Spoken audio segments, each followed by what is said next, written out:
Shedeur Sanders has become a household name, and it seems like there's no major sports news without his presence.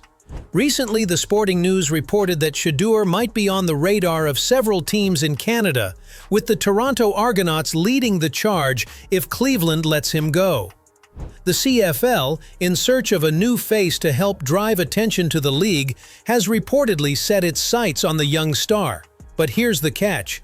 This move might not align with Shedeur's values as a dedicated and loyal player. Let's dive into why this potential shift could be a challenge for him, both on and off the field. The CFL is clearly trying to attract more business and visibility to the league, and it seems they are strategically using Shedeur Sanders' name to make that happen. Just last Wednesday, the CFL released its negotiation list, and to no surprise, Toronto had Shedeur on their radar. In a statement, CFL's Johnston, who started his role in the spring, shared the league's intentions, saying, "We are focused on giving fans and media more opportunities to connect with our product in entertaining and meaningful ways." He continued, "By making the full negotiation lists public, fans now have visibility into who their favorite team's next star could be, sparking discussion and debate, and providing insight into how CFL rosters are built." This move is clearly designed to stir excitement and generate buzz around the league. But is it fair to Shedeur?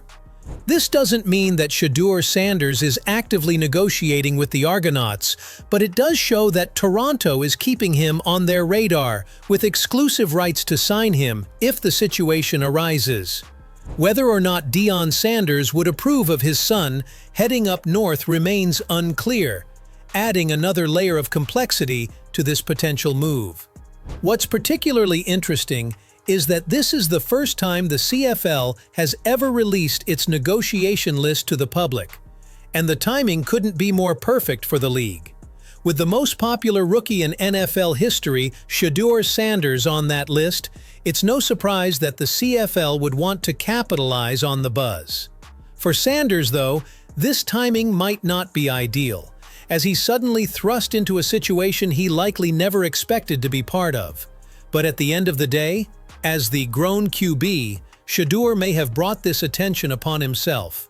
With his immense talent and high-profile status, there's still a possibility that this could all become real, especially since no NFL team seems to be actively pursuing Shedeur's services right now. If Cleveland does, in fact, let him go, then the door could open for the CFL to make a move. At that point, the Argonauts, and potentially other CFL teams, could swoop in, capitalizing on the chance to sign a rising star like Shedeur Sanders. While it may not seem likely right now, the situation could change quickly depending on how things play out with Cleveland. If Sanders doesn't land a spot in the NFL or gets let go, it might just set the stage for the CFL to step in and offer him a platform to showcase his talents north of the border. It would be a big shift for Shedeur, but it's not entirely out of the question if the circumstances align. Recently, reports from within Cleveland have raised eyebrows, with rumors swirling that the team might be considering pulling the plug on Shedeur Sanders. There's talk that the team's owners are weighing the option of cutting one quarterback, and the buzz surrounding this decision is intensifying. Insiders are speculating that it could be either Shedeur Sanders or Joe Flacco, but the whispers about Sanders' future are becoming more prominent. While nothing has been officially confirmed, multiple credible sources are now suggesting that Shedeur Sanders might not be the starting quarterback for Cleveland. With Kenny Pickett and Dylan Gabriel emerging as the frontrunners for the QB spot, this news has caught many by surprise, especially given the buzz Sanders has generated with his strong performance during OTAs and minicamps. It's a shocking turn of events for someone who seemed to be on the fast track to a starting role, but the competition is heating up, and it's unclear where Sanders fits into Cleveland's plans moving forward. Adding fuel to the fire, former Browns wide receiver TJ Houshmandzadeh, who claims to have reliable inside sources, recently dropped some surprising news. According to Hushmanzadeh, Shedeur Sanders will not be the starting quarterback for the Cleveland Browns when the season kicks off. Instead, it's expected that Kenny Pickett and Dillon Gabriel will take the reins, leaving Shedeur Sanders and veteran Joe Flacco relegated to the bench. This development has shocked many, especially considering the impressive performances Sanders has shown during OTAs and minicamps. The QB battle in Cleveland has become one of the most closely watched stories of the offseason, and with this latest news, the future of the Browns' quarterback situation is now shrouded in even more uncertainty. I was told Kenny Pickett or Dillon Gabriel, one of those two are going to be the starter. I was told this a long time ago by somebody in the building. Flacco and Shedeur are going to be the third quarterback. But there are those who consider all of this wrong and consider Shedeur to be the front-runner. According to NFL insider Peter Schrager, this year is shaping up to be a pivotal one for Shedeur Sanders. Despite being selected in the later rounds, Sanders in the third and Dillon Gabriel in the fifth, Schrager reports that Shedeur is going to get a real opportunity to play. That's not something you hear often from mid-round quarterbacks in their rookie season, but it speaks volumes about the team's faith in Shedeur's potential. Schrager also noted that this year is absolutely critical for Sanders, not just because he's getting a shot to play, but because of what could be coming next. He hinted that Cleveland may have strategically used their third and fifth round picks to position themselves for 2 second-rounders in next year's draft. This kind of move usually signals something big on the horizon, like targeting a quarterback early. It means 2025 is a prove-it year for Sanders. He needs to show that he belongs, that he can lead, and that the Browns don't need to look elsewhere. Still, Schrager made it clear that Cleveland is backing both Shedeur Sanders and Dillon Gabriel this season. He emphasized that, while developing these two young quarterbacks, keeping just one veteran, either Joe Flacco or Kenny Pickett, is the most viable path forward.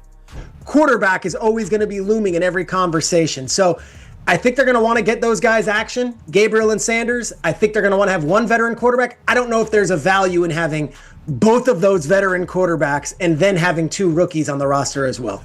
The CFL's interest in Shedeur Sanders is undoubtedly intriguing, but the possibility of him making the jump from the NFL to Canada hinges entirely on how Cleveland handles him moving forward. If Cleveland were to show complete disdain for Sanders, whether by cutting him or relegating him to the bench, it could open the door for the CFL to swoop in. Toronto and other CFL teams could seize the opportunity to sign him, using his star power to boost the league's visibility. Shedeur, with his immense talent and marketability, could certainly help attract the attention the CFL is desperately seeking. However, it's unlikely that Cleveland will make such a drastic decision. Doing so wouldn't just go against Shedeur, but would also send a negative message about the NFL's development and progression of young talent. The league, as a whole, values its prospects and the future of the game, and cutting a rising star like Sanders could send the wrong signal to both fans and other players. Cleveland may not want to risk being seen as a team that doesn't support its young quarterbacks, especially when it comes to someone with the potential to be a household name. While the CFL's interest in Shedeur Sanders is real, it's still a long shot. Cleveland will likely give him more time to prove himself, meaning the NFL may continue to be his primary path forward, at least for now. What do you think about the CFL's interest in Shedeur Sanders? Could this move be a great opportunity for the young quarterback, or is it a step backward in his career? Do you believe Cleveland will ultimately cut him, or is this just a strategy to fuel competition? And if Sanders does make the move to the CFL, how do you think that would impact the league's visibility and growth? Is the CFL using his name to attract attention? Or could this be the beginning of a new chapter for Shedeur? I'd love to hear your thoughts on this whole situation. Drop your comments below.